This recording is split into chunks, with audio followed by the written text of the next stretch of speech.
আজ 12ই ফেব্রুয়ারি। আজ বাংলাদেশের মানুষের জন্য ভাগ্য নির্ধারণের দিন হওয়ার কথা ছিল, কিন্তু অত্যন্ত পরিতাপের সাথে বলতে হচ্ছে বাংলাদেশের ভাগ্য গতকাল সন্ধ্যা থেকেই নির্ধারিত হয়ে গেছে অন্ধকার কুঠুরিতে। গতকাল সূর্যাস্তের পর থেকেই সারা দেশে যে তাণ্ডব আমরা দেখেছি, অর্থের বিনিময়ে ক্ষমতা দখলের রাজনীতি, বুথ দখল, ব্যালটে সিল মারা, ভোট প্রক্রিয়ায় ব্যাপক জালিয়াতি আর সাধারণ ভোটারদের হুমকি, এটা কোনো নির্বাচন নয়, বরং গণতন্ত্রের লাশের ওপর দাঁড়িয়ে এক কুৎসিত ক্ষমতা দখলের উৎসব। আর এই অরাজকতার সামনের সারিতে আমরা কাদের দেখছি? যারা ধর্মের দোহাই দিয়ে উগ্রপন্থা ছড়ায়,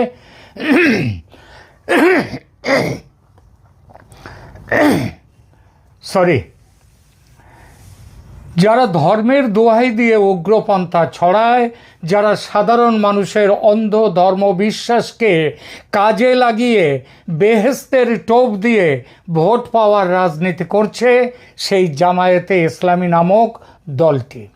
তারা আবারও প্রমাণ করেছে তাদের ডিকশনারিতে সত্যিকারের জনগণের ভালো বলে কিছু নেই, আছে কেবল ভাঁওতাবাজি, মিথ্যা প্রতিশ্রুতি এবং যে কোনো পথে ক্ষমতা দখল করা। কেন আজ এই পরিস্থিতি? কারণ উগ্রপন্থী ও সন্ত্রাসী রাজনীতির যে বিষবৃক্ষ শেখ হাসিনার পতনের পর থেকে বপন হয়েছে দেশকে মধ্যযুগের অন্ধকারে নিয়ে যাওয়ার যে চেষ্টা শুরু করেছে জামায়াতে ইসলামী, তা আজ বাংলাদেশের সীমানা ছাড়িয়ে আন্তর্জাতিক উদ্বেগের কারণ হয়ে দাঁড়িয়েছে। ভারত এবং আমেরিকা, এই দুই পরাশক্তি স্পষ্ট ভাষায় বুঝিয়ে দিয়েছে যে তারা বাংলাদেশে কোনোভাবেই উগ্রপন্থা বা তালিবানি স্টাইলের রাজনীতি বরদাস্ত করবে না।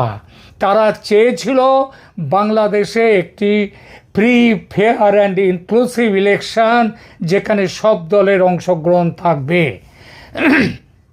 ভারত তার সীমান্তে স্থিতিশীলতা চায়, এই উপমহাদেশের জীবনযাত্রার উন্নতি ঘটাতে চায়, মৌলবাদী সন্ত্রাসের হাত থেকে শুধু নিজে বাঁচা নয়, বাংলাদেশকেও বাঁচাতে চায়।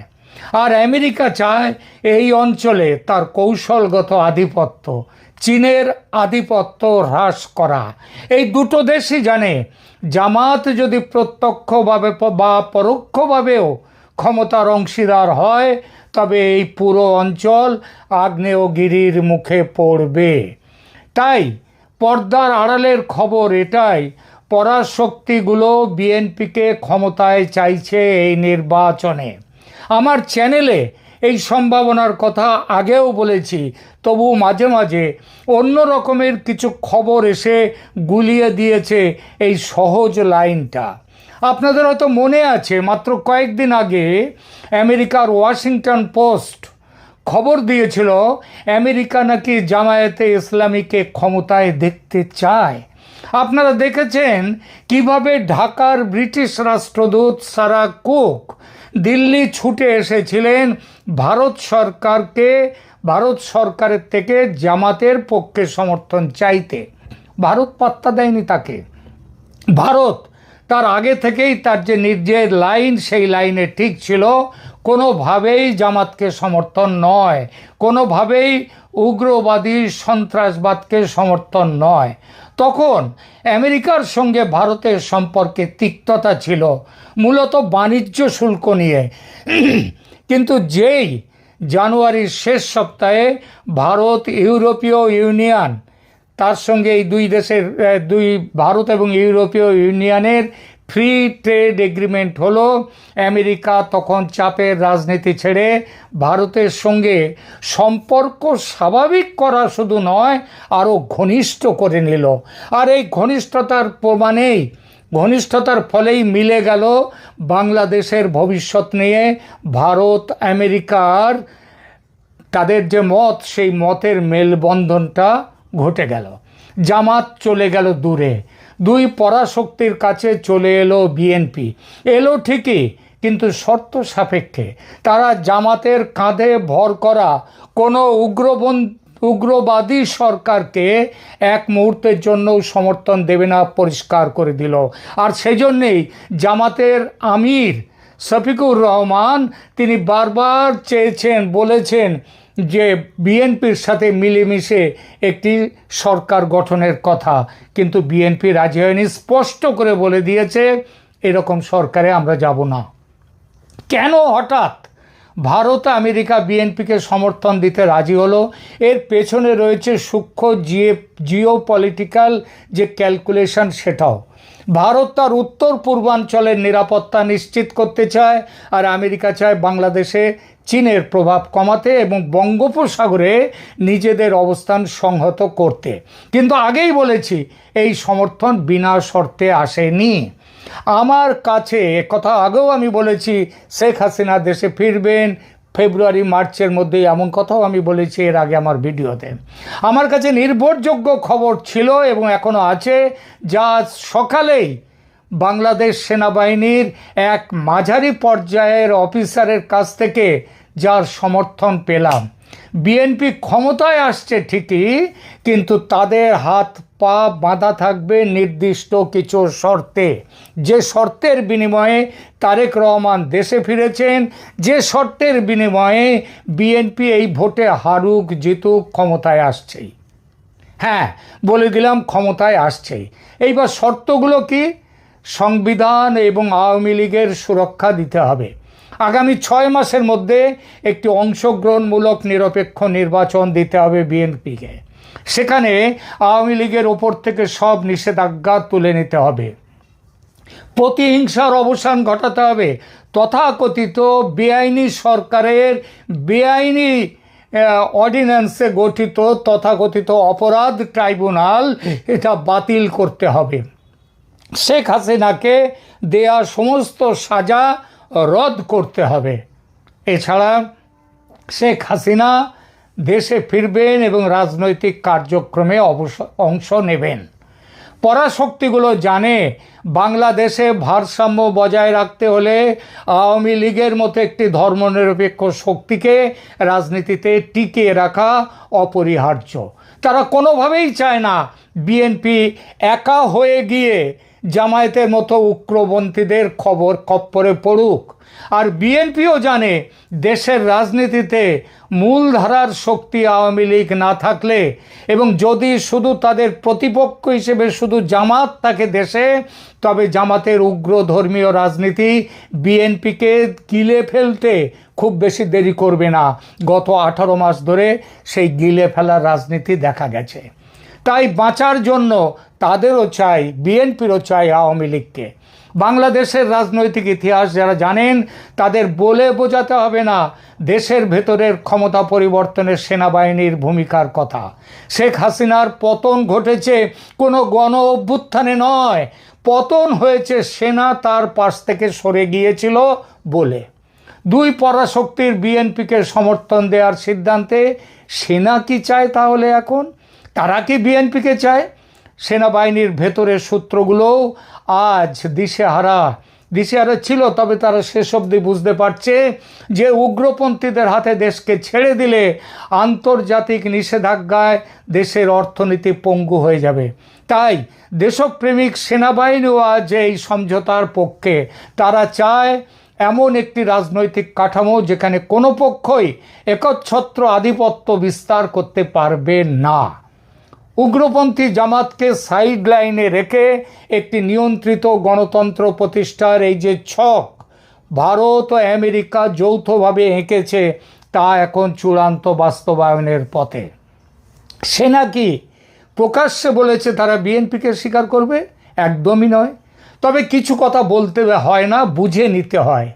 নির্বাচনে নিরাপত্তা ব্যবস্থা নিয়ে সেনা যে কড়াকড়ি করছে, যেভাবে বিপুল পরিমাণ অর্থসহ জামাত নেতাদের গ্রেপ্তার করছে, যেভাবে দেশের মেন স্ট্রিম মিডিয়া হঠাৎই ভোল পাল্টে জামাতের সমালোচনায় নেমে পড়েছে, তাতে বোঝা যায় ভেতরে ভেতরে একটা বড় পরিবর্তন ঘটেছে এবং ঘটছে।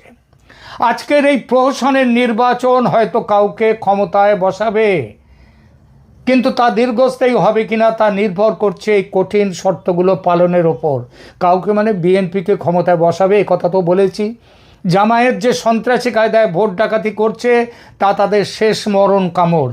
বিশ্ব শক্তি তাদের প্রত্যাখ্যান করেছে এবং খুব শীঘ্রই তাদের এই উগ্রপন্থার হিসাব দিতে হবে। গত 18 মাস ধরে দেশে যা করেছে তার হিসাব দিতে হবে। বাংলাদেশের মানুষ অকারণ রক্তক্ষয় চায় না, চায় শান্তি, স্থিতিশীলতা, চায় এমন এক বাংলাদেশ যেখানে শেখ হাসিনা বা বিএনপি যেই থাকুক উগ্রপন্থার কোনো স্থান হবে না, দেশের মুক্তি সংগ্রামের বিরোধিতা হবে না, মুক্তিযুদ্ধের যে গৌরব সেই গৌরব অটল থাকবে। দেশের সার্বভৌমত্ব রক্ষা করতে হলে পরাশক্তিদের এই জিওপলিটিক্যাল বাস্তবতাকেও অস্বীকার করার উপায় নেই। এখানেই রাখছি, ধন্যবাদ। নির্বাচন নিয়ে নানান ধরনের বিশ্লেষণ হচ্ছে, খুবই স্বাভাবিক, কিন্তু যাদেরকে আমরা বুদ্ধিজীবী হিসেবে মনে করি এই সমাজ, এই রাষ্ট্রের, যাদেরকে আমরা অনেক ভালো বিশ্লেষক হিসেবে মনে করি, তাদেরকেও আমরা দেখছি যে পার্শিয়ালি কথা বলছেন। পুরো ভোটের চিত্রটি তারা সামনে নিয়ে আসতে যেন বেশ খানিকটা সংকোচ বোধ করছেন। কিন্তু আমার মনে হয় এই যে নির্বাচনটি একটা কথিত নির্দলীয় নিরপেক্ষ সরকারের অধীনে যে নির্বাচন, সেই নির্বাচনকেও আমরা কোনোভাবেই একটা আদর্শ নির্বাচন হিসেবে অভিহিত করতে পারছি না। বরং একটা বিতর্কিত নির্বাচনের জন্য যা যা অনুষঙ্গের প্রয়োজন, যা যা বিতর্কিত ঘটনার প্রয়োজন, তার প্রায় সবই ছিল।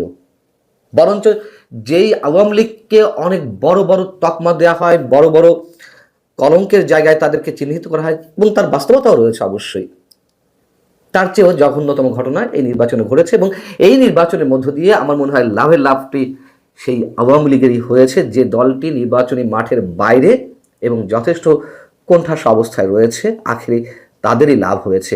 কেমন লাভ হয়েছে আমি সে বিষয়ে আসছি। যেটি বলছিলাম যে এই নির্বাচনে সব ধরনের অপ্রীতিকর ঘটনা ছিল, অনাকাঙ্ক্ষিত ঘটনা ছিল। তবে নির্বাচনকে ঘিরে সবচেয়ে বড় যে আশঙ্কার জায়গা ছিল যে তুমুল মাত্রায় সহিংসতা ঘটবে, অবশ্যই সেটি হয়নি। এটি চরম বাস্তবতা, এটি সত্য কথা। কি কি ছিল এইসব নির্বাচনে, মানে এই নির্বাচনের অনুষঙ্গ হিসেবে বিতর্কিত করতে? যেমন ভোটের সিল চুরির ঘটনা, ব্যালট পেপার সংকটের ঘটনা, অন্যান্য অনেক কিছুর ঘটলেও অন্যান্য নির্বাচনে ব্যালট সংকটের বিষয়টি তো আর সব নির্বাচনে দেখা যায় না, এটি মোটামুটি বিরল। যশোরের পৌর এলাকার বেল রোড সরকারি প্রাথমিক বিদ্যালয়ে এমন ঘটনা ঘটেছে, সব খবর তার গণমাধ্যমে বা সামাজিক যোগাযোগের মাধ্যমে আসে না। যাই হোক, আমি উদাহরণ হিসেবে বলছি, সিল চুরির ঘটনা ঘটেছে, ব্যালট সংকটের ঘটনা ঘটেছে, ভোটাররা ভোট দিতে না পেরে ক্ষুব্ধ হয়ে ফিরে গেছেন এবং ভোট গ্রহণও প্রায় 1 ঘন্টা বন্ধ ছিল। কিন্তু ব্যালট পেপার সংকট কেন দেখা দেবে? ভোটার প্রতি ভোটারদের মাথা পিছু মানে একটা করে ব্যালটই তো থাকার কথা। সেখানে ব্যালট পেপার যখন সংকট দেখা দেয় তখন বুঝে নিতে হবে যে জাল ভোট সেখানে পড়েছে, অথবা আওয়ামী লীগের সময় যে অপবাদগুলো ছিল যে নিজের ভোটটা নিজে দিতে পারেনি, ভোটগুলো আগে দেওয়া হয়ে গেছে।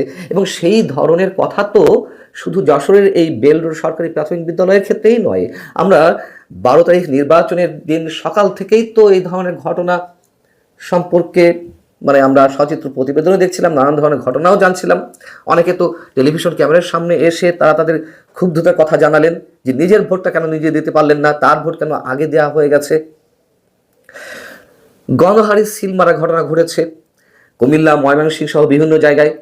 এবং যেমন কিশোরগঞ্জে ভোট কক্ষে পোলিং কর্মকর্তার নির্বাচনের ব্যালট পেপার আগেই ছিঁড়ে রেখেছেন, সেই ঘটনা ধরা পড়েছে টেলিভিশনের ক্যামেরায়, তাকে আটক করা হয়েছে। এই ধরনের ঘটনা ঘটেছে ঠাকুরগাঁওয়ে কোন একটি কেন্দ্রে বা কোথাও কোথাও 70% বেশি ভোট পড়েছে। 70% কেন, তার চেয়ে বেশি আরও ভোট পড়তে পারে, এমন ঘটনা আমাদের জানা লাগতে পারে। এখনো পর্যন্ত এটি সর্বোচ্চ জানা গেছে। কিভাবে হয় আওয়ামী লীগ ছাড়া একটি নির্বাচনে 70% ভোট? এটা মিরাকল বলবো নাকি অ্যাক্সিডেন্ট বলবো নাকি কাকতালীয় বলবো নাকি জালিয়াতি বলবো, এই মুহূর্তে ঠিক বলতে পারছি না। ব্যালট বাক্স ছিনতাইয়ের ঘটনা ঘটেছে, জাল ভোটের কথা তো বললামই, অসংখ্য জায়গায় জাল ভোট পড়েছে। ভোট দিতে না পেরে মানুষ ফিরে ফিরে যেমন যাচ্ছেন, আবার মানুষজনকে টাকা দিয়ে কেনার চেষ্টা করা হয়েছে, এবং এই বিষয় তো আগের দিন রাত থেকেই শুরু হয়েছে, আমরা যদি সবাই জানি, এবং যেদিকে লাইলাতুল ইলেকশন হিসেবে অভিহিত করা হচ্ছে। এবং এই যে সো কল্ড ঐতিহাসিক নির্বাচন, সেই নির্বাচনে নিঃসন্দেহে একটি ভালো দিক সংযোজিত হয়েছিল, যদিও সেই ভালো দিকের মর্ম কতটুকু রাখা গেছে তা নিয়ে এর মধ্যে প্রশ্ন উঠেছে। পোস্টাল ব্যালট পেপারের আয়োজন ছিল, সেই পোস্টাল ব্যালট পেপার নিয়ে নানান ধরনের কাহিনী ঘটেছে বিদেশে দেশে। এক মাস আগে থেকে পোস্টাল ব্যালট পেপারগুলো দেশের মধ্যে বিভিন্ন রিটার্নিং কর্মকর্তার কাছে বা জেলা প্রশাসকের কাছে পৌঁছে দেওয়া হয়েছিল। সেই পোস্টাল ব্যালট পেপারগুলো আসলে কী করা হয়েছে, কতজন হাতে পেয়েছে, অথবা গণভোটের যে ব্যালট পেপারগুলো আগে থেকে গেছে সেইগুলো নিয়ে কোন ধরনের চর্চা করা হয়েছে তা তো এখনো পর্যন্ত নিঃসন্দেহে অনেক ধরনের সন্দেহের মধ্যে রয়েছে। এখন প্রশ্ন হচ্ছে যে বড় ধরনের সহিংসতা কেন ঘটলো না? অবশ্যই এদিক থেকে নির্বাচনকে বড় ধরনের যে সহিংসতা ঘটেনি তার জন্য অবশ্যই কৃতিত্ব প্রশাসনকে দেওয়া যেতেই পারে। যেহেতু সেনাবাহিনী মাঠে ছিল, তৎপর ছিল, সকাল থেকে সেনাবাহিনী বেশ তৎপর ছিল, এই কারণে সহিংসতার বড় কোনো ঘটনা আমরা দেখতে পাইনি, অবশ্যই সাধুবাদ জানাই।